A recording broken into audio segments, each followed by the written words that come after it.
Joy of Extradimensional Spaces is the first one-shot in the Candlekeep Mysteries anthology book. It's designed for level 1 players, and it's a pretty straightforward dungeon crawl. The players head to Candlekeep to seek the help of a wizard. They go through a portal in a book to an extra-dimensional mansion where they find the missing wizard. The wizard then asks them to explore this extra-dimensional space while he leaves, screaming as he leaves off camera, leaving the players wondering what has happened. They then go exploring the mansion that's full of oddities and strange things to find their way out, as well as to find the fate of the wizard himself.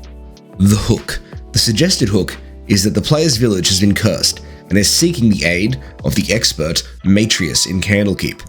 Once they arrive though, they realize he's missing, and there's a suspicious book lying on the ground.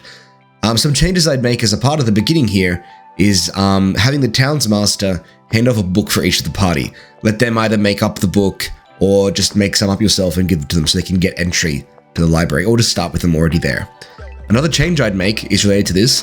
Instead of having Matrius die at the end, spoiler alert, is that you could instead make it so that Matrius hides himself in a closet from the imp that kills him, which we'll get to later.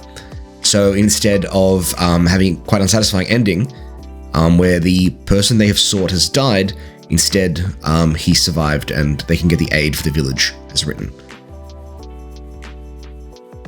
There's quite a lot of opportunity for the party to explore here. Unfortunately, the solution is quite linear. There's only one real way out of the problem they found themselves in.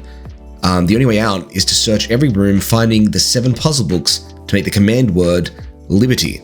The main change you might like to make is to the fact that one of the puzzle books is in a hidden room.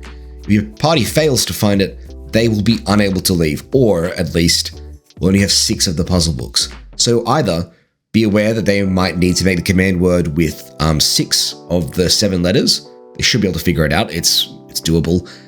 Or if they are particularly lost, you might have the cats, if they've been friendly to them, or the homunculi maybe, help them out and talk about a hidden room in a certain section of the house so they can go back and have another look.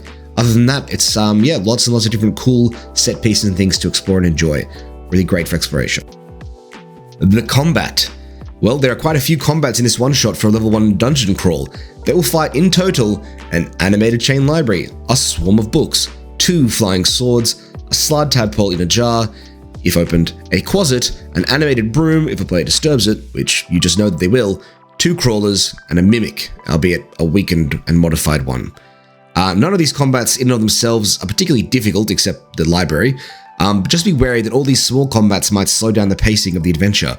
Try to resolve them quickly, have the creatures sort of go for an all or nothing sort of attack in a surprise round if they have one, to try and threaten one of the players, to actually provide some tension there. In terms of changing the combats, the one I would focus on changing is the animated chained library.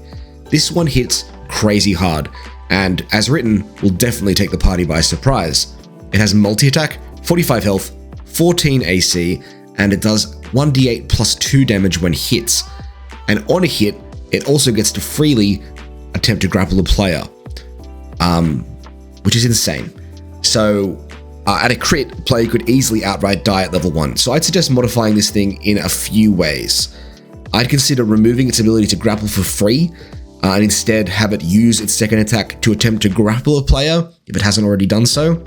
Have the chained library chained to the wall, where it can't move until it uses an action to break free. And then I would also have its movement speed be jacked up a little bit so it can sort of chase the party up to 25 feet. This gives the party a chance to run away. However, it won't be able to follow through the door because it's too large, sort of providing this exciting chase moment if they choose to run. This construct ultimately serves as the boss of the dungeon, so it has a pretty big reward with a +1 fail as well upon being killed. So you might want to make this fight a bit more dynamic and less player killy, but you can run it how you like. And it is a one-shot, so player dies, maybe it's not that big a deal.